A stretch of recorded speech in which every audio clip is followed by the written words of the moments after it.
So for those of you who don't know me, I don't think there's anybody on the call here who doesn't know me, but for anybody watching this later, I'm Christina Johansson. I run St. Mary's Young Professionals. A bunch of my fellow board members are here with me today, so I expect some good questions. We are St. Mary's County's Young Professionals group, obviously. Our mission really is to bring young professionals here who work in the county, live in the county, travel through the county, together for social engagement, for professional development efforts, and for community engagement as well. And all of those things, as I've mentioned, and as we all know, are much more challenging right now in the COVID environment.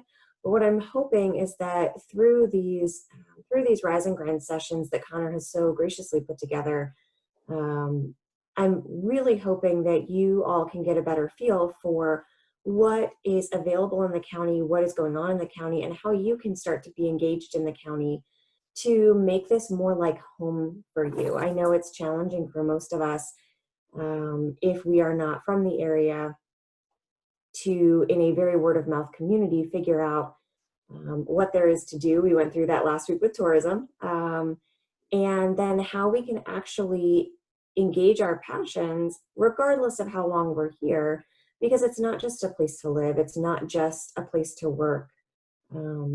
It is our home for however long we're here. So I think Mike has a really great story to tell.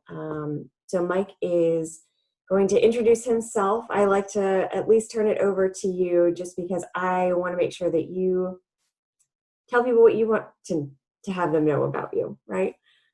So over to you. Our guest today is Mike Bellis.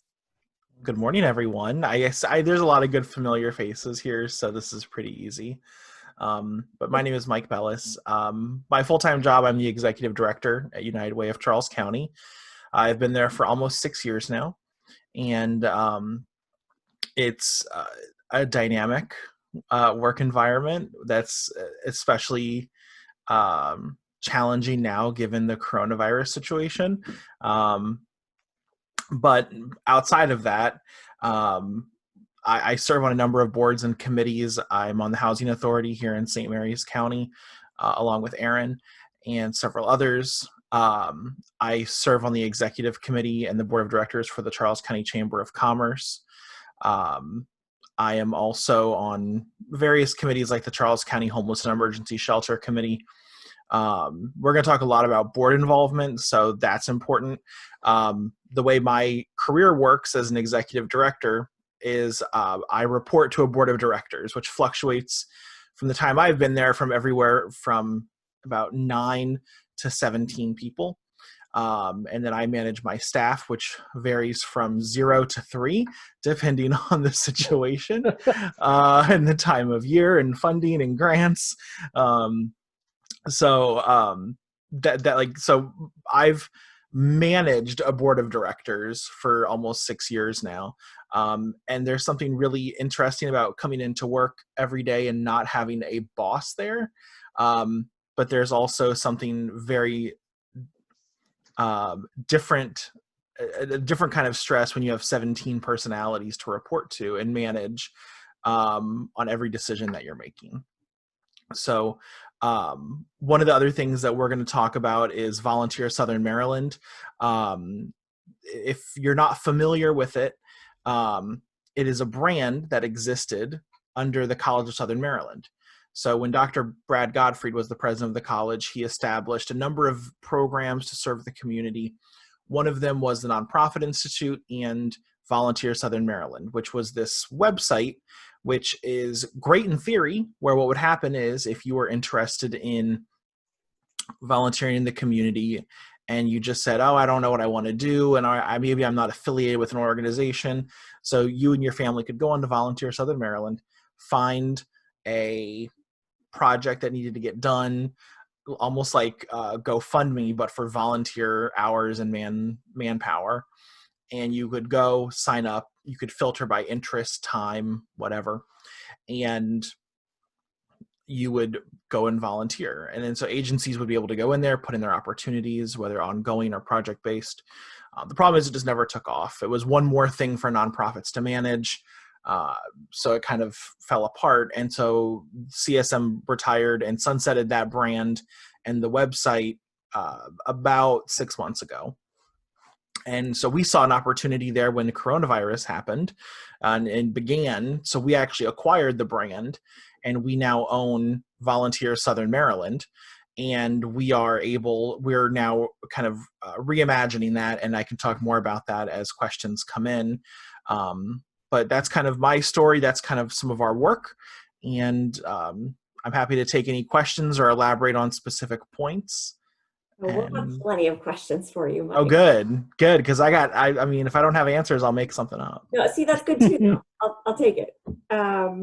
So what I really love is how passionate you are for the Southern Maryland community. So from a personal standpoint, right, I think it really behooves all of us to understand how you became so involved and what really drives your passion for community engagement through not just United Way, obviously, but through all of these other means. Yeah, so something that surprises a lot of people when I tell them is I'm not a Southern Maryland native.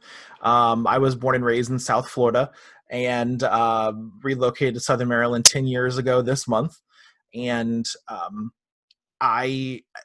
Southern Maryland is not a place that I would inherently just love. I mean, this is a place that I've kind of adopted as part of my growing adult life. I've been very fortunate in a number of ways in my life. I was raised by two wonderful parents who in a what seems to be a very traditional standard environment, and didn't want for anything. I never had excess, but I never wanted. But the Bible says, to whom much is given, much is expected. Right? That's to summarize it. And so it's another way of thinking of using our privilege that we have in various ways in our lives to affect change. My father also told me that if I'm not part of the solution, I'm part of the problem. So all of these influences kind of came together to push me in this direction. No pressure, right, Mike? What's that? No pressure. Right. Yeah. No pressure. I kind of fell into my first job in the nonprofit world. I mean, I worked at a movie theater and McDonald's when I was in high school. When I was in college, I worked for the development office, calling alumni and asking them to give money, and kind of found it very easy to do, and was quickly calling the 10,000 plus year donors because I just had a natural easiness and no fear of asking for that money. Really enjoyed that role, worked in the more stuff with alumni relations, and just kind of naturally fell into a development rhythm. When I then had the opportunity, and the way I got to Southern Maryland is kind of crazy. There's a summer camp in Nanjemoy run by a nonprofit called Melwood, which serves individuals with disabilities. Matt Scassero, who's here in the call, I know, sure knows a lot about Melwood. And the former camp director was my brother's roommate in college. And I mean, this is really kismet. And so he got a call, or he called me saying he needed help in 2009 and asked me to come up to Maryland. Long story short, I came up and I met the woman who's now my wife. We've been together for 10 years, married for 5, and I never found a good reason to leave Southern Maryland. Melwood is a nonprofit, and I had the opportunity to not just work as a camp counselor, but move into a development and marketing and recruitment role there in the organization into management. After that was no longer something that was, when I had kind of hit my zenith at that organization, I went on and I headed up development for hospice, and then bounced a little bit here and there. Long story, wound up at United Way. But basically, and I have worked in the for-profit sector, and I don't have any qualms with anyone who works in the for-profit sector. Obviously, there's a balance to everything in life. I just feel really at home in the nonprofit sector. And it's not a place that everyone feels comfortable. Not everyone is comfortable picking up the phone and calling and asking for money. And that's fine. That's good. because not everyone can be the asker. Some people have to be the giver, and some people have to not be the coordinator. Some people have to be the volunteer. So there's a different role for everyone in the space. And I just find it to be very comfortable here. But as I've been in United Way for more and more time and seen and been exposed to more and more things, I've really developed my passion for housing affordability and access. We did a program, we launched a study many years ago called ALICE, which stands for Asset Limited Income Constrained Employed. And it's what we used to call the working poor. And the work that we do with Alice is really like my number one priority in serving those groups of people. And housing affordability, access to childcare, those all tend to be in the number one issues for Alice families. So it's one of those things where you take a bite and then you just kind of go deeper and deeper into the wanting to affect change. No, I love that. And so I'm sure a lot of you were wondering why we were having somebody from Charles County's United Way come to speak with us, but it's because Mike has such a passion and such a background, not just in Charles County, obviously, but had his start in St. Mary's, lives in St. Mary's, and really does a lot of tri-county initiatives, right? Everything down here, it is really challenging to separate it out county by county, just because we are 3 small counties, and geographically it makes sense to kind of work together. So what tri-county initiatives do you see going on right now, Mike, that you guys are either part of as United Way, or just that you're seeing in your other volunteering opportunities? Yeah, so there are, as you mentioned, I live in St. Mary's. My wife was born and raised in St. Mary's County, went to SMCM. So I didn't get the option. I was told I was going to live in St. Mary's County. And frankly, I love it. I think it's fantastic to live in St. Mary's. But like you said, we're regional citizens, right? My favorite restaurant is the Lighthouse. That's in Calvert County. And then I work in Charles, and if I need to go to the mall, I'm going to Charles. And if I want to go on the best hikes, I'm going in St. Mary's County, and I'm going on the lake. So, there's opportunities for all of us on a regional level. Now, that doesn't change the fact that there are some older schools of thought and points of view of residents in our various communities that don't believe that. And quite frankly, you'll hear some dog whistling when you hear people say, keep that in Charles County, or Charles County is leaking. Those are dog whistles, quite frankly, and it's something that we have to kind of be aware of and call it out when we see it. That there's certainly some prejudice against certain groups of people in our communities. But the reality is we're all regional citizens. And so we have to think more regionally, especially like, let's look at SMYPO. That's a great example. We all get their bill in the mail. We all rely on them for everything happening right now. But the way they have to work with there's 3 United Ways in Southern Maryland in each county. They have to split their gift. They have to negotiate 3 different ways.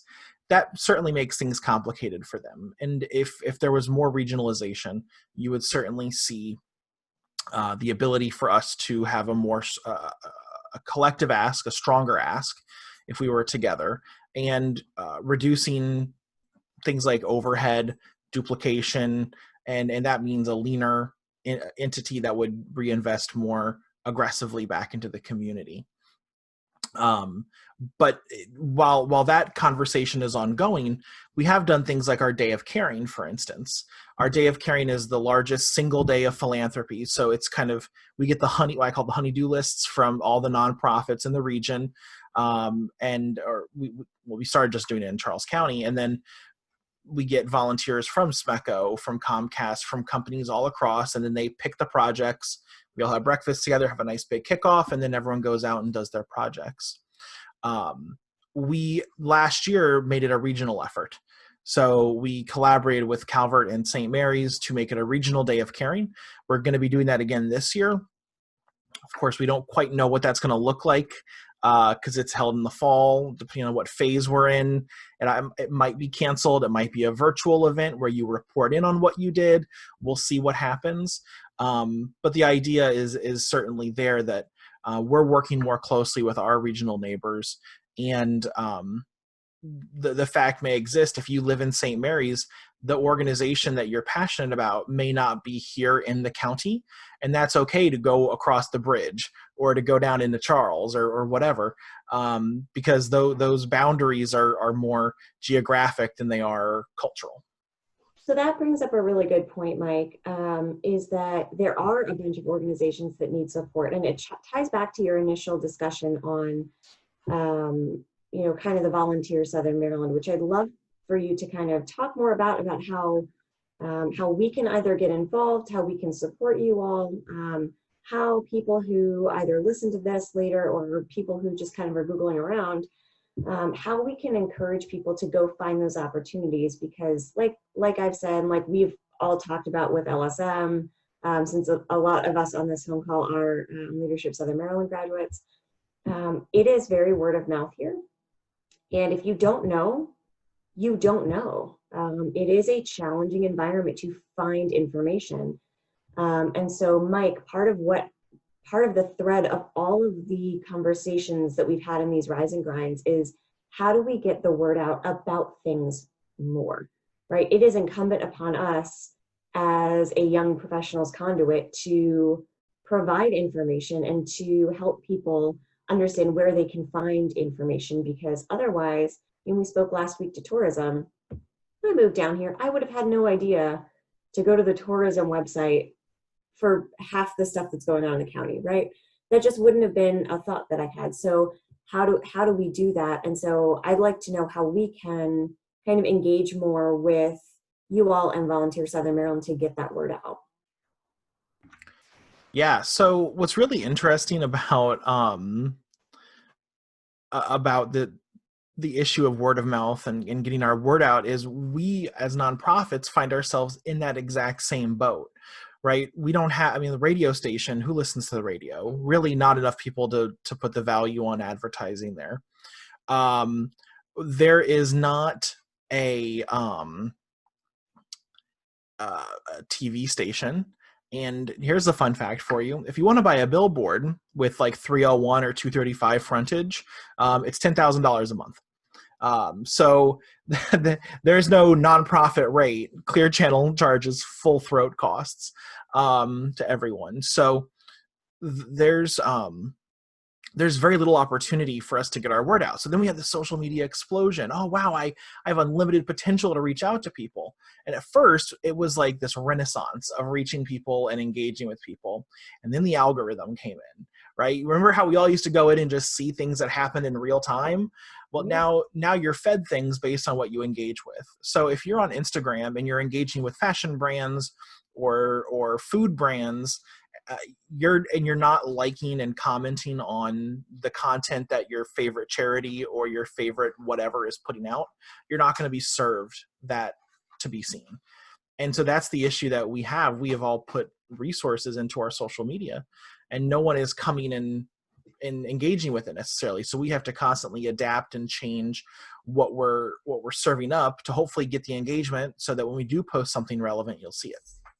So you'll see us experimenting with different things on different platforms for that engagement. And then we're left with the really terrible option of having to pay to boost our content on social media just so people will see it. So the short answer is, if you're interested in something, engage with it. Go out and find it. Seek answers. Touch base with your favorite charity or whatever cause you're interested in on a regular basis. Join groups that are going to share that information, and then engage with it and share it with your friends. That really does make a difference, and it does obviously get the word out outside of our traditional bubbles. The way Volunteer Southern Maryland works is, it's no longer a website that you would go in and a charity would enter their need, and then people would go in and filter.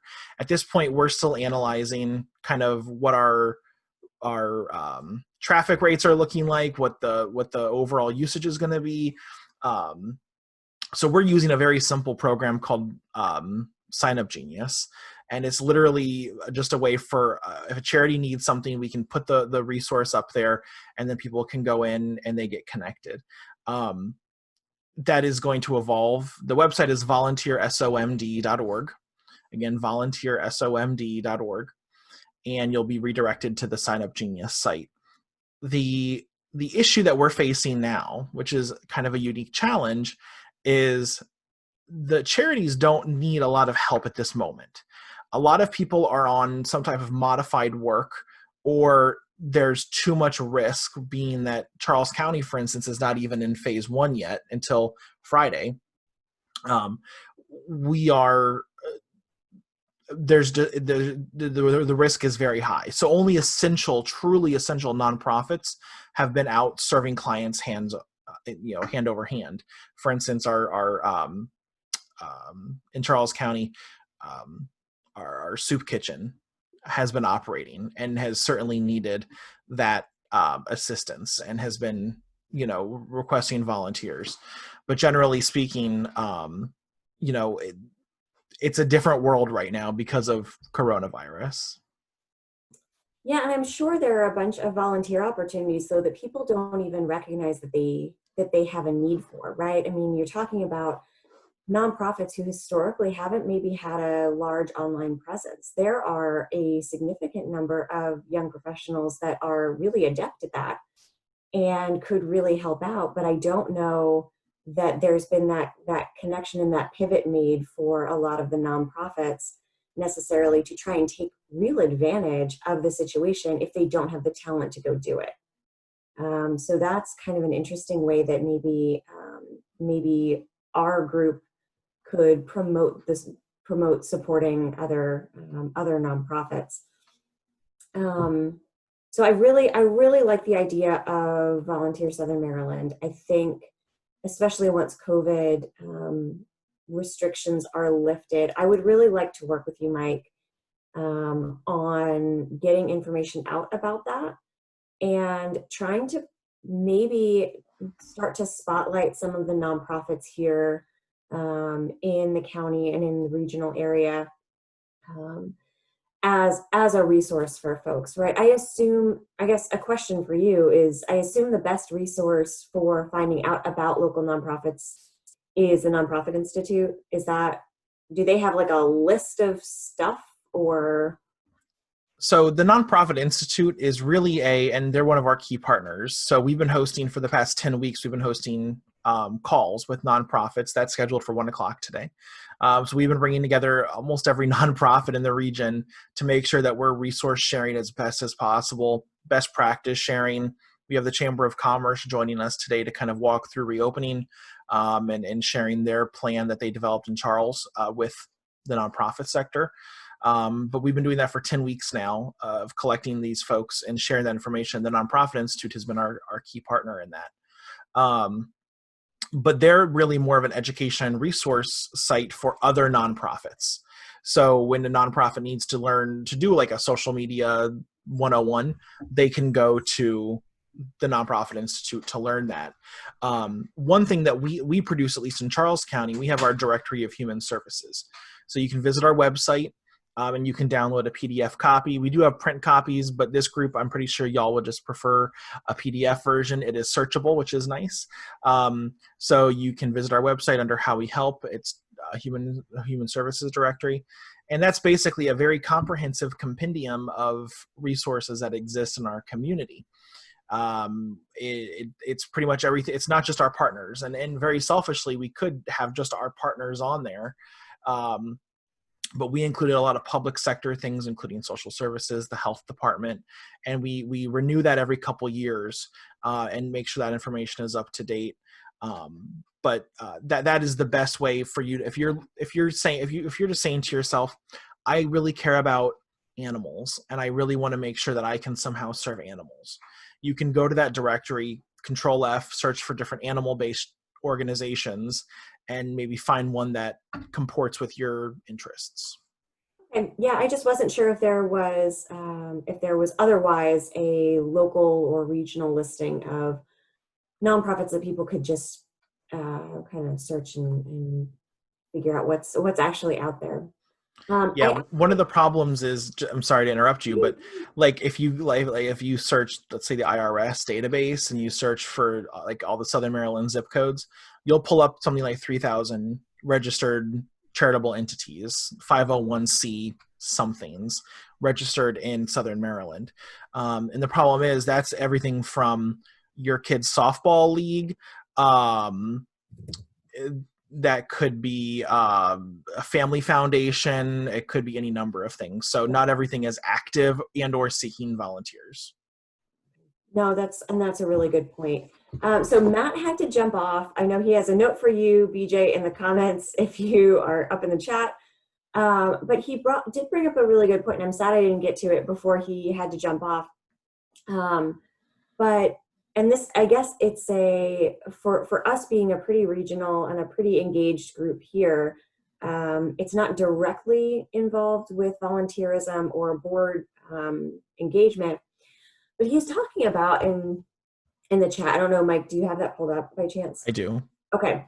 So he's talking about really how we have all of these local regional issues down here in the Tri-County area, but a large part of our workforce in the northern part of the counties especially are up in DC. So you have all of these folks whose employers aren't necessarily engaged at a local level, but the problems are at a local level and the money is all north, right? So there's not really a question in there, but I think it's a really good point, and it does kind of tie back to volunteerism and the availability of funding and the availability of resources. For you, do you find that that's an issue for you all, Mike, especially in Charles? Literally every day of my natural born life. This issue. This issue is something that kind of plagues us, particularly in Charles County, because here in St. Mary's, we have an economic engine, and really the base powers beyond St. Mary's County. You have a lot of folks who live in Calvert and in Charles. So a lot of people live, work, and play right here in St. Mary's. You go to Charles County, 60%, that's the number that is official. I've heard other numbers quoted, but economic development will back up 60%. 60% of the workforce of Charles County leaves the county every day to go to work. So that is a incredible brain drain for one of the wealthiest counties in the nation to leave, and all that money goes with them. And then when you look at the ways for people to spend money in Charles County, there's not a lot of good options. We don't even have a Harris Teeter in Charles County. Y'all have one in Calvert. Y'all have one, I know, have one here in St. Mary's. Baby steps. But like, we don't even have one in Charles. And there's certainly no Whole Foods, no Trader Joe's. So if people have a specific taste or interest, they can't even spend their retail money here because they're going to do it in Charles, or they're going to do it outside of the county. They're going to do it in DC or in Prince George's County. And so we're losing a lot of money every day. And then we also lose the eyeballs because I can't pay to put an ad on the back of every headrest of the park and ride of the metro and of the commuter buses. And we have literally gone out and done outreach at the park and rides at 4:00 in the morning. We did that all through from Thanksgiving to Christmas. We hit every park and ride from 4 to 7 to try to engage people. I mean, we have really thrown the spaghetti at the wall of engaging people and trying to touch them and educate them and let them know what we're up to. But there's more. They spend more hours of their day in outside of the county, so they're getting hit by their employer outside of the county, or they're getting hit by agencies and nonprofits that are hitting them in DC or in Prince George's, and we're just losing those eyeballs. And especially in Charles County, I tell this story all the time. I was at the FBI building in headquarters in DC, and there was a charity fair for the Combined Federal Campaign. So if you're a federal employee, you're familiar with that. And my booth was set up. I had all my Charles County, United Way of Charles County swag and gear set up. And this lady walks up to me and she goes, Charles County. I live in Waldorf. Is that Charles County? Yeah. Ooh. So I remind the elected officials that don't forget she votes, y'all. And she's not the only one of people who they live here because it's significantly cheaper than living in DC or living in, and even now living in Hyattsville or some of the other communities. They want the amenities and the lifestyle that Southern Maryland affords. But they don't want they're not engaging with us in the same way. They're recreating in DC. They're not going and out on they're not hiking in our communities. They're not coming down here. They're going to DC for the block parties and different things that are happening outside. So we're just losing that. But they're sending their kids to our school. They're driving on our streets. So there's this huge disconnect with a large part of Charles County that is unique to Charles. And that's also part of a cultural shift that's happening in Charles County too. And you see that conflict in things like the Reopen Charles County movement, right? You see some very strict lines being drawn in the sand and different people on different sides of the issue, and the challenges that that's creating for a community trying to learn to evolve together. No, I very much can see the differences between Charles County and St. Mary's County when it comes down to things like that. I mean, people really do, and it goes back to one of my first comments, right, in the opener, right, is how do you make somewhere home?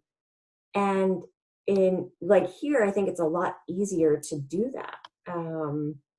And where in Charles County, if you're leaving to go to work every day, and if you're leaving for extended periods of time and you're just not there, how can you make somewhere home? And so I think we're really particularly lucky here in St. Mary's that we have a lot of options and a lot of opportunities here to stay here and to make this very much an integrated community, at least from what I see, right? I mean, that's not everybody's experience, certainly, but kind of from what I see. So kind of just to pivot a little bit, and then we can open it up for some questions that isn't just me talking. But I know we had spoken a little bit about board membership. So we've addressed this in probably half of these Rise and Grinds at this point. We talked to Denise and Aaron with LSM. We talked to Art Shepard about engagement in, how do people start to get involved in the community? How do you make your voice heard, not in just a volunteering way, but in a more meaningful, long-term, impactful way? Everybody here maybe, I think, is on a board, or has at least touched a piece of that. And it is radically different organization to organization. And I have found, just Christina's personal experience, that while a lot of boards are interested in having junior members, they are not always amenable to the ideas that junior members bring, because it tends to bring change or questions, legacy programs or whatever, which can be good, can be not so good, right? Things that have been in place for a long time have clearly worked, but I have found that it is challenging to make a difference without getting frustrated. And then the other part of being on a board is the inherent financial expectation, which for a lot of us, hint, hint, nudge, nudge me, it's challenging with student loans, with other obligations, with whatever, to say, okay, well, you have an obligation of, X amount of dollars per year to bring into this organization, where for a lot of other board members who run companies or are higher up that have influence over corporate funds can just say, hey, company X, give this organization $500 and call it a day, right? That otherwise that 500 is out of my pocket. So it's a little bit different. And I think it's more of a challenge for young professionals to start engaging as board members and to feel like they have the experience to go and make their voices heard. So really just opening it back up to you for comments on board engagement, how to find those engagement opportunities, and kind of some best practices for somebody who's been so engaged for so long. Yeah, I mean, as it comes to board involvement, yeah, when you're saying like, oh, the inherent financial commitment, trust me, I hear that. I hear it loud and clear. There's a reason I joined the Housing Authority Board. There's two reasons. Number one, It's literally my biggest passion is housing affordability. And B number two, there's no get give request on the housing authority. I cannot personally, just in my role as the executive director at United Way, I can't go out and like shake trees on behalf of another entity when another one pays my bills. So I've strategically chosen how I get involved, i.e. the Chamber of Commerce. That allows me to engage with new businesses and new potential partners at United Way. That's a strategic decision. And then the housing authority, I'm not shaking any trees there. We're 100% government funded through the housing authority. So there is no private need for me to get in and start shaking trees. So I'm very thankful that I chose my engagements the way I did. That being said, I use the phrase get give, and I'm not sure if you guys have been using that or if you've only heard about giving policies, but at least at my organization, there's a couple things. The amount that board members give is not codified. There is no, you don't pledge a certain amount of money when you start to serve. That is unethical for a number of reasons, because that would basically say that our board seats are up to the highest bidder, and they're not. So we recruit for talent, we recruit for promise, we recruit for work ethic. We don't recruit for the size of your checkbook. And when you do agree to join us, we have what we call the get give. So we suggest that our board members bring in about $2,000 a year. And that either means that you're pledging $2,000 of your own money, or you're a conduit to the other $2,000. So for, let's say, someone who works at the College of Southern Maryland, we have someone who works in admissions. And so this person is obviously not a wealthy old donor, so to speak, kind of using the stereotype of the old wealthy couple just writing checks from their waterfront home. He has a young kid, a 2-year-old. He and his wife's a teacher. They're obviously not necessarily just sitting back writing large checks. But that board member is a conduit, and he runs the entire campaign that we have through the College of Southern Maryland, which brings in well over the $2,000 that we ask from each board member. And he's responsible for that. And he also connects us with all the different CSM programs that we need to be involved in. So the way this is so like oversaid, but everyone is wealthy in one of three ways: time, talent, and treasure. And we need all three. We need a diverse mix of those three on our board to be helpful to us. If we have a bunch of, let's say, board members who are all just wealthy old philanthropists, great. I need someone who can be an advisor to me when I'm trying to work with a C-suite executive at a large company. Or I need someone who just has the time to come in and file paperwork and to enter things on the computer or whatever it is. We have to have that balance. And so, we are always looking for the variety. And we really, personally at United Way, we put a lot of thought into the diversity of our board.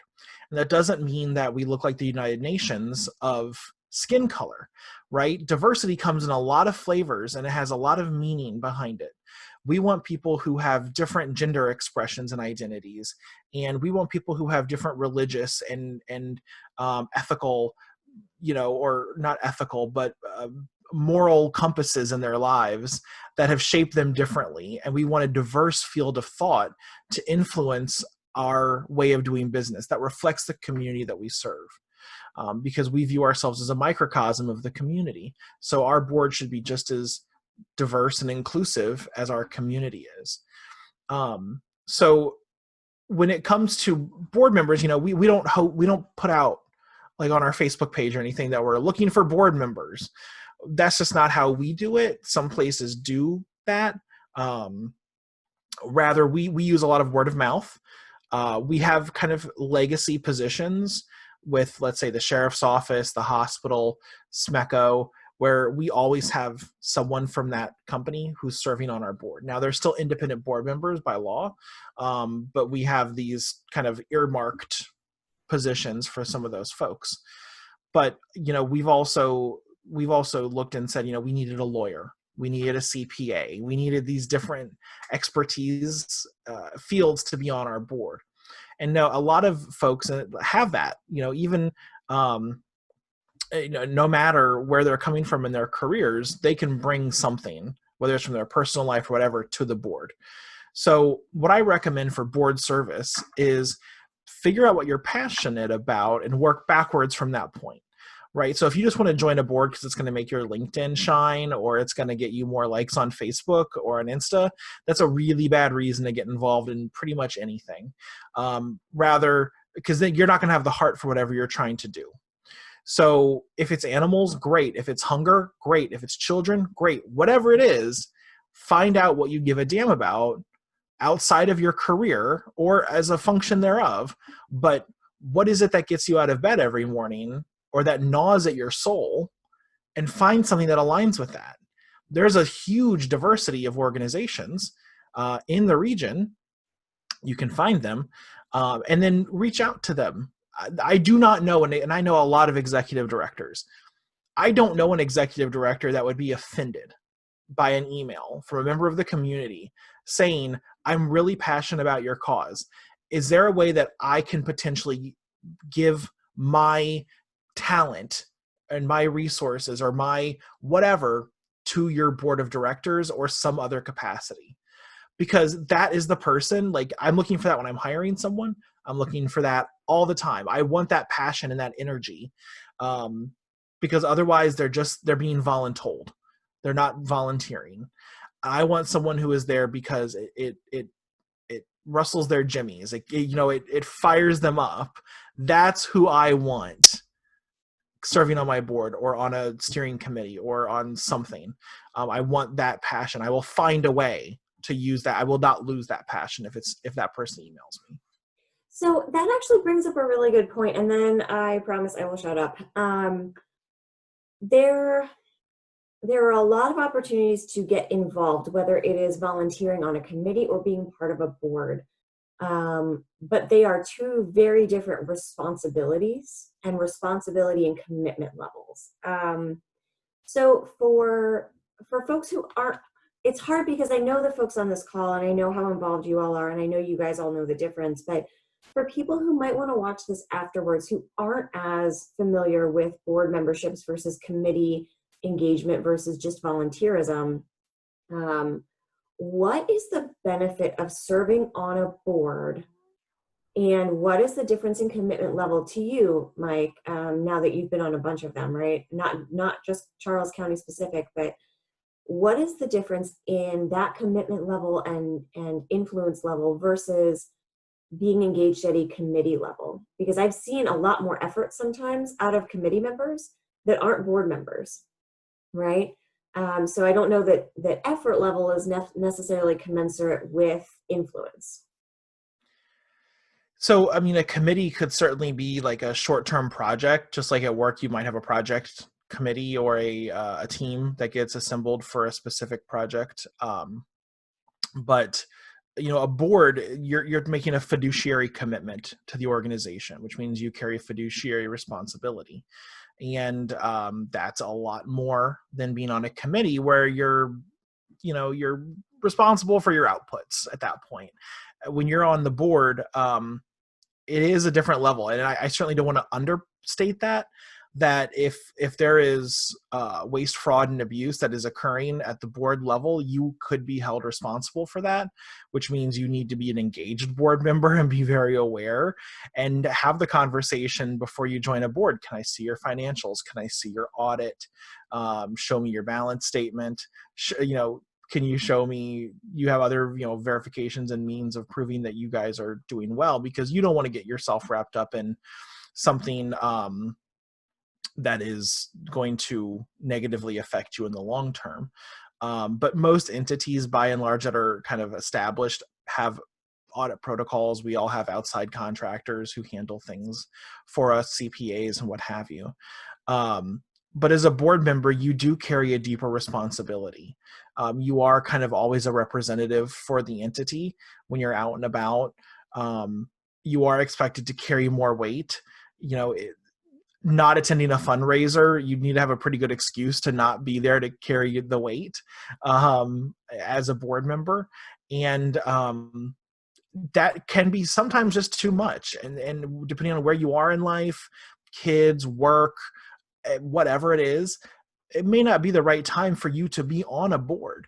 But a lot of places need committees, or event committees are a big one, where you just they need the extra manpower. And especially if you have like the creative touch, like for me, I cannot do an event committee. I will ask for all the money for an event, but my God, I cannot color coordinate. I am so bad at like tablecloths and stuff. That stuff is just not in my wheelhouse. And I rely on a really strong event committee to help me put that together, who care about that. And so, we also have like advisory committees that we tap into. So those are more like brain trusts of just experts that we put together. So it is not always a, board service isn't always the right answer. Yeah, I think that is one of those things where before I got involved more with LSM and some of the other stuff that I've been doing, I didn't necessarily, I didn't understand how involved and how much responsibility there really is, and how incumbent it is on you to be incredibly engaged. And the different levels of influence. So I think it's a really good point to be made that understanding what your capabilities are and what your bandwidth is really should dictate how you want to be involved in the organization you're passionate about. So we've got a couple of comments over here. So Aaron, really good point that a lot of government boards and committees do not have that financial responsibility, or financial commitments rather.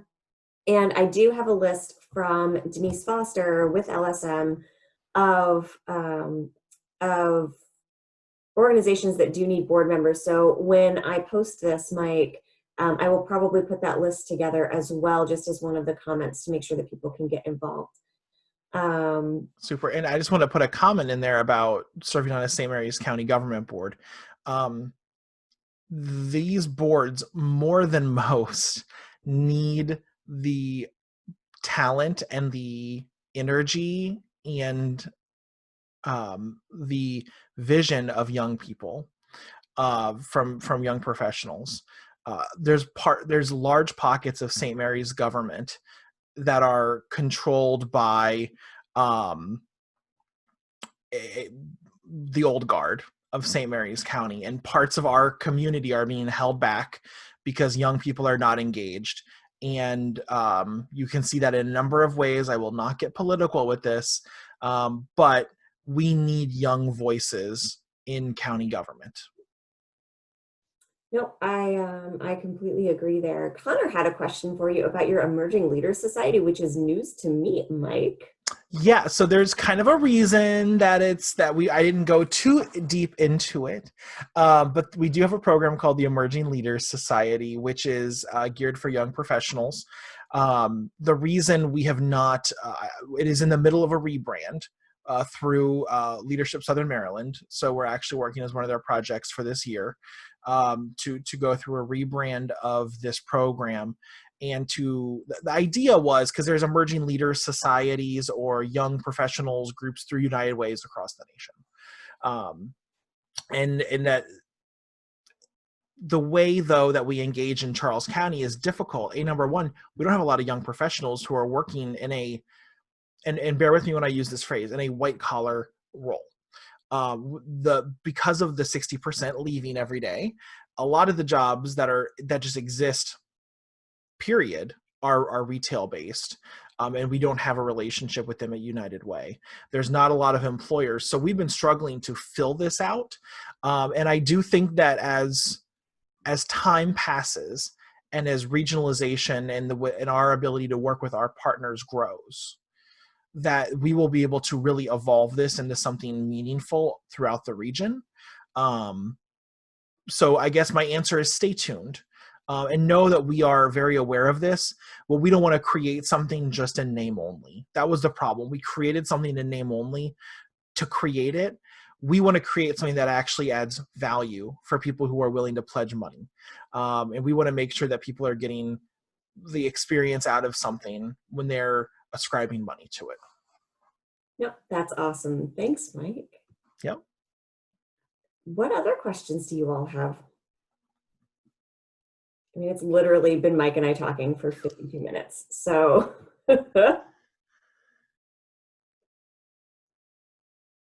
I know there are So questions. I'll jump in, Mike. It was a really short meeting, so I appreciate the chance to jump back in. You just mentioned about needing to get young people involved in politics. And I could make my own guesses, but why don't you think they're involved? And what do you think we need to do to get them involved? And I say them, I'll exclude myself. So no, young and heart, Matt.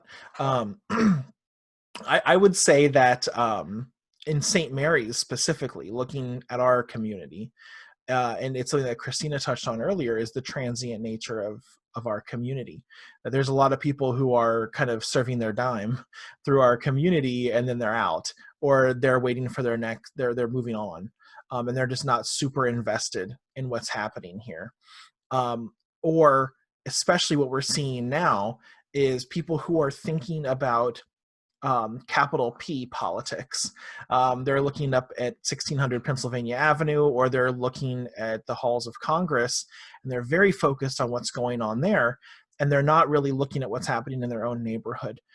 They're not understanding how impact fees are affecting their water bill, or they're not understanding how decisions made in Annapolis and the culture shift of Annapolis is affecting the tenor of political discourse in our own community.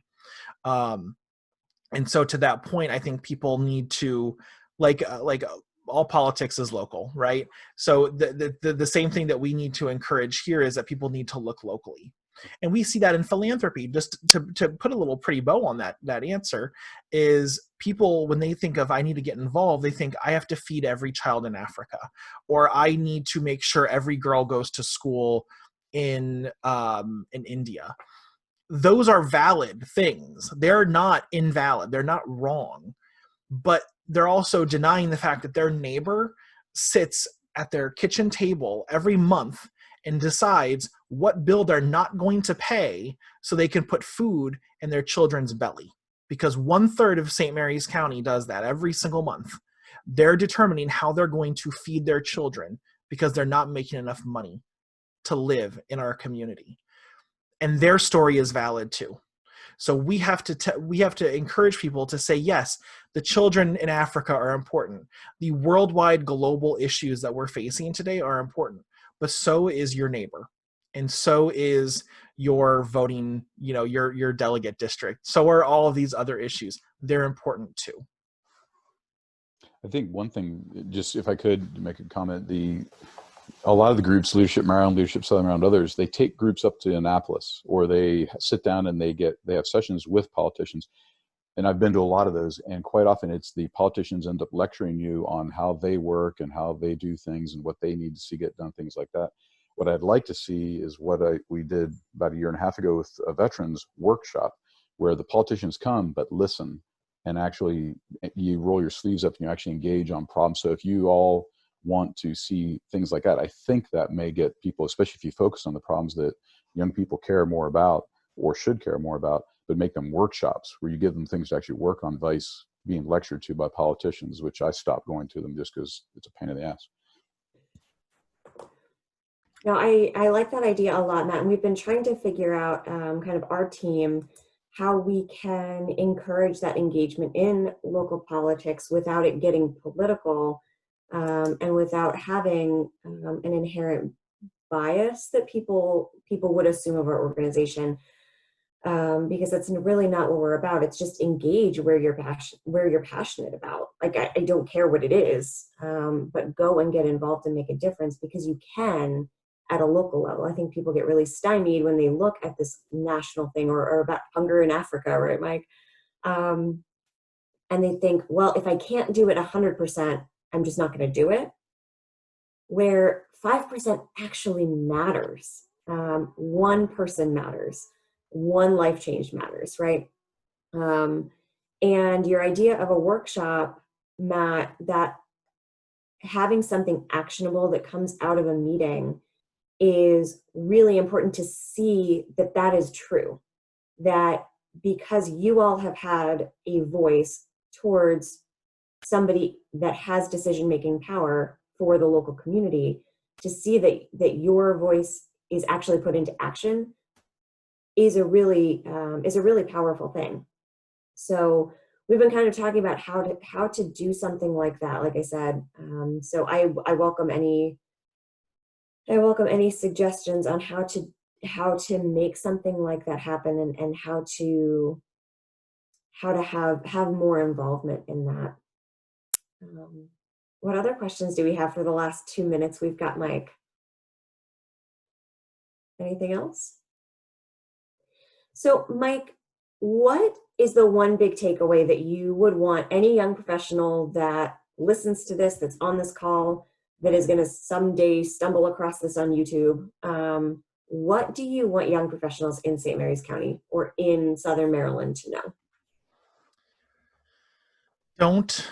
Don't be consumers, be contributors. To Christina's point, one life changed makes all the difference in the world. My boss for many years now, my friend Doria, who ran the camp for quite a while, had a poster in her office, and it was the story of the starfish. I'm sure many of you have heard it. We tell it all the time in the nonprofit world. But there's a little boy and his mother walking down a beach, and there's starfish that have washed up by the thousands onto this beach. And as they walk down the beach, the boy bends over, grabs a starfish and throws it in the ocean, bends over, and he repeats this over and over. And the mom says, "Honey, you're never going to throw all those starfish back." And she said, and the little boy says, "Yes, but I made a big difference for the ones I did, didn't I?" And that's what we have to focus on is, yes, we have a higher calling in the nonprofit world to serve, and to serve big, to go all in for what we believe is right and what our mission dictates. But everyone who we touch in that process of getting there, that is a win. And that is a story that deserves to be shared. And that is a world that we have made better along the way. And that is good, that is important, and that is valuable. And again, if you're not helping us in that, if you're not part of the solution, you are effectively part of the problem. So get involved. Don't be a consumer, be a contributor. Help us in any way you can. Us, not United Way of Charles County explicitly. Help your community, help your neighbor. It's even those small acts of charity and philanthropy that mean a lot to people. Checking on your elderly neighbor, mowing their yard, just doing things that make our community a more positive, pleasant place to be. Those are all important things to do too. So don't think that if you're crazy busy, your life is just hectic, you're burning the candle at both ends. But if you help that pregnant lady carry her groceries to her car and load them up, you have done your charity, and that is a good thing.